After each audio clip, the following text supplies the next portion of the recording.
প্রিয় শিক্ষার্থী, আশা করি সকালে তোমরা ভালো আছো। আজকে সবাই আমরা করোনার জন্য ঘরে বন্দি, তাই ঘরে থেকে আমরা তোমাদের ক্লাসের ব্যবস্থা করার চেষ্টা করছি। আজকে আমাদের শিক্ষণীয় বিষয় হচ্ছে পদার্থবিজ্ঞানের চতুর্থ অধ্যায়, আর চতুর্থ অধ্যায় হচ্ছে কাজ, ক্ষমতা, শক্তি। তোমরা জানো আমরা যে প্রশ্নগুলো তোমাদের আজকে শেখানোর চেষ্টা করব। আসো প্রথমে আমরা সেই প্রশ্নগুলো দেখি। এদিকে সবাই একটু লক্ষ্য করো। আমাদের প্রথম প্রশ্নটা হচ্ছে কাজ কাকে বলে, কাজের একক কি। দ্বিতীয় প্রশ্নটি হচ্ছে জুল কাকে বলে, 50 জুল কাজ বলতে কি বোঝায়। তৃতীয় প্রশ্নটি হচ্ছে দেখাও যে কাজের মাত্রা ডাব্লু সমান হচ্ছে ml/T−2। 4 নম্বর যে প্রশ্নটা আমরা বোঝার চেষ্টা করব সেটা হচ্ছে ধনাত্মক কাজ ও ঋণাত্মক কাজ বলতে কি বোঝায়। এবং সবশেষে আমরা একটা গাণিতিক সমস্যা তোমাদের জন্য রেখেছি। এই গাণিতিক সমস্যাটি একটা চিত্র অনুসারে আমরা সাজিয়েছি। সেই চিত্র থেকে আমরা এই গাণিতিক সমস্যাটা সমাধান করার চেষ্টা করব। এখানে এই বিন্দুতে এম ভরের অর্থাৎ 5 কেজি ভরের একটা বস্তু রাখা আছে। এই বিন্দু হতে বি বিন্দুতে যে ডিস্টেন্সটা দেওয়া আছে 100 মিটার, সেই বি বিন্দুতে তুলতে কতটুকু কাজ করতে হবে সেটা আমরা গাণিতিকভাবে নির্ণয় করব। এবার আসো আমরা প্রশ্নগুলোর সমাধান খুঁজে বের করি। সবাই এখানে একটু বোর্ডের দিকে লক্ষ্য করো।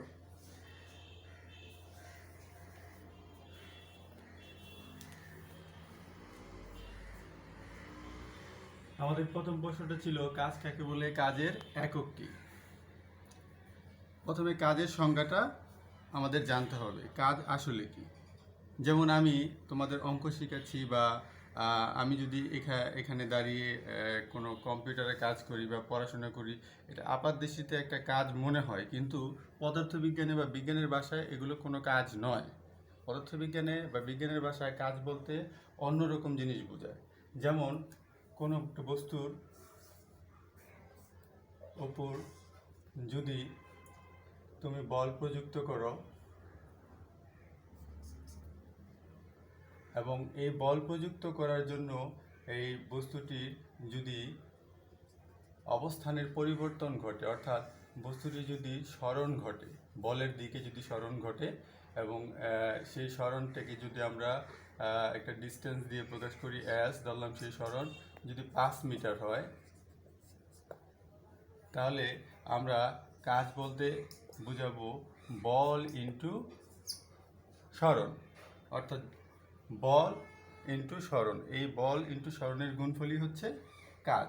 অর্থাৎ এখানে যদি তুমি নির্দিষ্ট পরিমাণ বল দাও, ধরো এফ এর মান হচ্ছে 50 নিউটন এবং এখানে সরণ আমরা আগে দিয়ে রেখেছি যদি 5 মিটার হয়, অর্থাৎ বস্তুটি প্রাথমিক অবস্থায় এইখানে ছিল, 50 নিউটন বল প্রয়োগ করার পর বস্তুটি 5 মিটার দূরে পৌঁছালো। এক্ষেত্রে সরণ ছিল কত? 5 মিটার। তাহলে 50 ইন্টু 5, অর্থাৎ এখানে বলের মান ছিল 50 আর সরণ হয়েছিল 5 মিটার। তাহলে যদি আমরা গুণ করি 250 জুল। এভাবে আমরা কাজের পরিমাণ নির্ণয় করতে পারি। এখানে জুল হচ্ছে কাজের একক। আশা করি প্রথম প্রশ্নটার সমাধান তোমরা বুঝতে পেরেছ।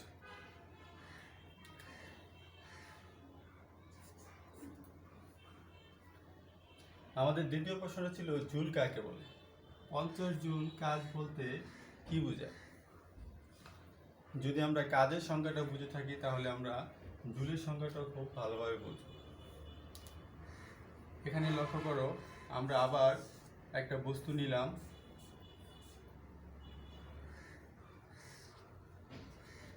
এবং এই বস্তুটির উপর আমরা 1 নিউটন বল প্রয়োগ করলাম।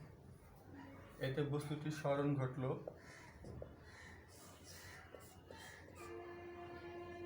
1 মিটার। তাহলে তখন আমরা বলি যে এখানে 1 জুল কাজ সম্পূর্ণ হয়েছে। তাহলে সংজ্ঞাটা আমরা এভাবে এই চিত্র থেকে বা আমরা তৈরি করে নিতে পারি যে কোনো বস্তুর উপর যদি 1 নিউটন বল প্রয়োগ করি, তাহলে বস্তুটি যদি 1 মিটার সরণ ঘটে, তাহলে আমরা বলি যে 1 জুল কাজ সম্পাদিত হয়েছে। তাহলে পরের প্রশ্নটি ছিল এরকম যে 50 জুল কাজ বলতে কী বোঝায়।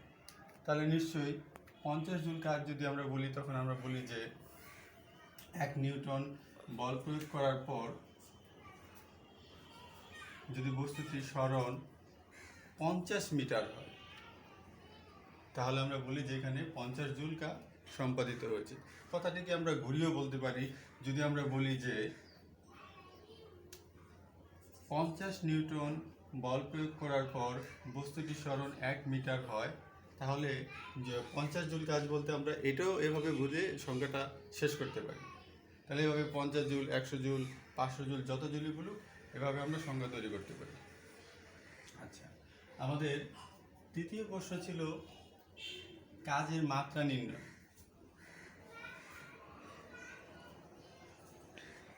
আসো আমরা কাজের মাত্রা নির্ণয়টা গাণিতিকভাবে বের করি।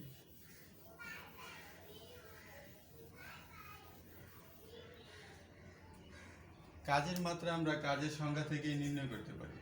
কাজের সংজ্ঞা অনুসারে আমরা জানি W সমান F ইন্টু S, অর্থাৎ কাজ সমান হচ্ছে বল ইন্টু সরণ।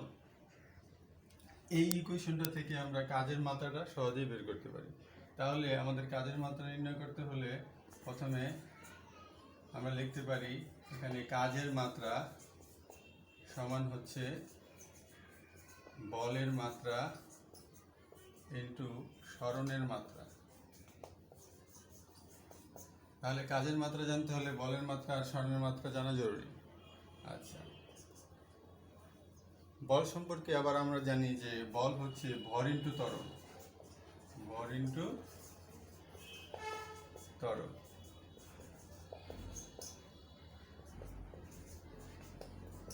ত্বরণ মানে হচ্ছে আবার আমরা জানি সরণ বাই সময় স্কয়ার।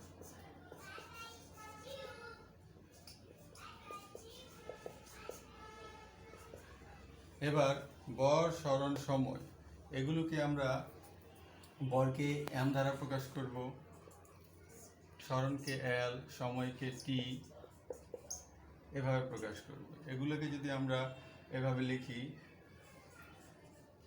এম এল স্কোয়ার টি স্কোয়ার, তার মানে কি এম এল স্কোয়ার 3/2। কাজকে আমরা ডাব্লু দ্বারা প্রকাশ করছি, মাত্রা যখনই প্রকাশ করবো তখন তৃতীয় বন্ধনী দিয়ে ক্লোজ করে দেব। এভাবে আমরা কাজের সংজ্ঞা থেকে কাজের মাত্রা সহজে নির্ণয় করতে পারি। আচ্ছা, আশা করি কাজের সংজ্ঞা থেকে কীভাবে কাজের মাত্রা নির্ণয় করতে হয় তোমরা এটা শিখতে পেরেছো এবং বুঝতে পেরেছো। আচ্ছা, আমাদের 4 নম্বর প্রশ্ন ছিল ধনাত্মক কাজ ও ঋণাত্মক কাজ বলতে কি বোঝায়। ধনাত্মক কাজ আর ঋণাত্মক কাজ এটা খুবই সহজ বিষয়। যেহেতু আমরা কাজের সংজ্ঞাটা বুঝতে পেরেছি, তাহলে এগুলো আমরা সহজে বুঝতে পারব। আচ্ছা, ধনাত্মক কাজ আর ঋণাত্মক কাজ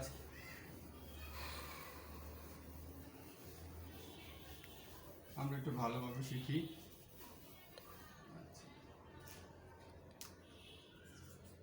আমরা বলেছিলাম কাজের সংজ্ঞায় যে কোনো বস্তুর উপর যদি আমরা বল প্রয়োগ করি, সেই বলের প্রয়োগ বিন্দু থেকে বস্তুটির যে সরণ ঘটে, সে বল এবং সরণের গুণফলই হচ্ছে কাজ। আচ্ছা, এবার কাজ ধনাত্মক হয় কখন আবার ঋণাত্মক হয় কখন, এটা বোঝার বিষয়। আচ্ছা, ধরো কোনো বস্তুর উপর তুমি বল প্রয়োগ করলা, যদি বলের প্রয়োগ বিন্দু হতে বস্তুটির কি বলে মানে বল যদি আমরা যেখানে প্রয়োগ করি, এভাবে গাণিতিকভাবে বিষয়টা আমরা খেয়াল করো। যদি আমরা কোনো বস্তুর উপর বল প্রয়োগ করি, তাহলে এই বলের প্রয়োগ বিন্দুটি বা বস্তুটি যদি বলের যে সরণটি ঘটে বস্তুটির, সেটা যদি বলের দিক বরাবর হয়, দেখো বলের দিক বরাবর হয়, সরণটা কিন্তু এখানে বলের দিক বরাবর হয়েছে, তাহলে তখন সেক্ষেত্রে আমরা বলি যে ধনাত্মক কাজ সম্পাদিত হয়েছে। এক্ষেত্রে যে সরণটা হয়, সেই এখানে যে কাজটা হয় এফ ইন্টু এস, সেক্ষেত্রে কাজের পরিমাণ আসে ধনাত্মক। কীভাবে ধনাত্মক আসে সেটা আরও আমরা ব্যাখ্যা করে দিতে পারি। যদি ধরো এখানে আমি আগের মতো করে বলতে পারি, যদি এখানে ধরো 10 নিউটন তুমি বল প্রয়োগ করলা বস্তুটাতে, এক্ষেত্রে সরণ যদি হয় 2 মিটার, এই বস্তুটারই সরণ ধরো 2 মিটার হলো, এখানে 2 মিটার হলো, তাহলে এখানে কাজের পরিমাণটা কত আসে, তাহলে 10 × 2 20 নিউটন। তাহলে এখানে কাজের পরিমাণ কিন্তু ধনাত্মক, কাজের পরিমাণ আমরা ধনাত্মক পেলাম। আবার তাহলে এটা ধনাত্মক কাজ হলো। আবার ঋণাত্মক কাজ কখন হয়?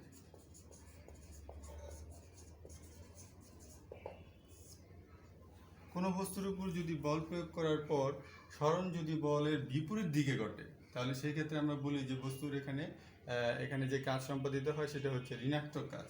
যেমন এই উপরের বস্তুটার আমরা উদাহরণ দিয়ে বোঝাতে পারি। যেমন এই বস্তুটাকে যদি আমরা 10 নিউটন বলই প্রয়োগ করি, এখানে বলের দিক কিন্তু এই দিকে, কিন্তু বস্তুটার সরণ এদিকে না হয়ে যদি এদিকে হয়, অর্থাৎ বিপরীত দিকে যদি সরণ হয়, ধরলাম বস্তুটা এখানে ছিল, উল্টো দিকে চলে আসছে, পিছনে চলে আসছে। পিছনে কতটুকু দূরত্ব চলে আসছে ধরলাম, সেটা 2 মিটারই ধরলাম, 2 মিটারই পিছনের দিকে চলে আসছে।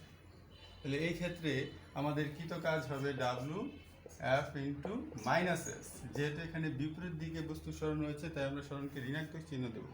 এক্ষেত্রে যদি আমরা মান নির্ণয় করতে চাই একইভাবে, এটা ছিল বল, তাহলে 10 ইন্টু -2, তার মানে -20 জুল। কাজের পরিমাণ এখানে হবে জুল।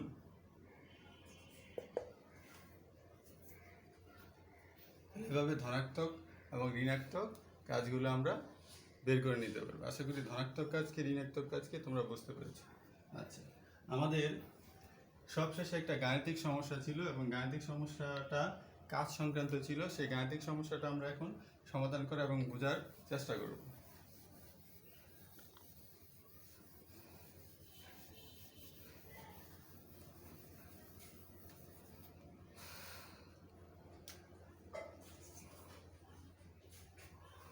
আমাদের উদ্দীপকে এরকম ছিল, এই বিন্দুতে একটা বস্তু রাখা ছিল, এই বিন্দুতে একটা বস্তু রাখা ছিল, এম সমান লেখা ছিল 5 কেজি, অর্থাৎ 5 কেজি বড় একটা বস্তু রাখা ছিল এরকম।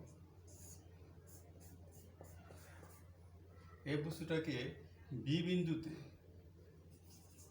তুলতে কতটুকু কাজ হবে সেটা আমরা গাণিতিকভাবে নির্ণয় করব। অবশ্যই একটা ডিস্টেন্স বা দূরত্ব দেওয়া ছিল, এরকম দূরত্বটা দেওয়া ছিল 100 মিটার। চিত্রটা আমি বোর্ডে আঁকলাম আমাদের বোঝানোর জন্য। আচ্ছা, তাহলে এখান থেকে কতটুকু কাজ বের করব গাণিতিকভাবে সেটা আমরা করে বের করব। আচ্ছা, কতটুকু কাজ হবে সেটা আর কি বের করব। আচ্ছা দেখো, আমরা কাজের সংজ্ঞা অনুসারে জানি যে ডাব্লিউ সমান হচ্ছে এফ ইন্টু এস। এটা হচ্ছে কাজের সংজ্ঞা অনুসারে আমরা জানি। এখানে এফ হচ্ছে বল,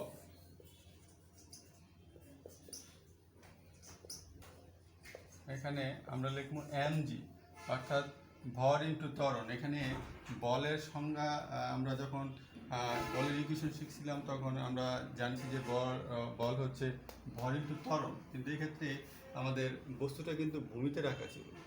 এখানে যেহেতু বস্তুটা ভূমিতে রাখা ছিল, তাই এখানে অভিকর্ষ ত্বরণ এখানে কাজ ফ্যাক্টর, এই জন্য আমরা ওই ত্বরণ না ব্যবহার করে অভিকর্ষ ত্বরণটা ব্যবহার করছি, F is equal to MG. আচ্ছা, তাহলে এখানে এফ এর তো বস্তুটির ভর এম, এম এর মান দেওয়া ছিল 5, অভিকর্ষ ত্বরণ জি এর মান আমরা জানি যে 9.8 হয়।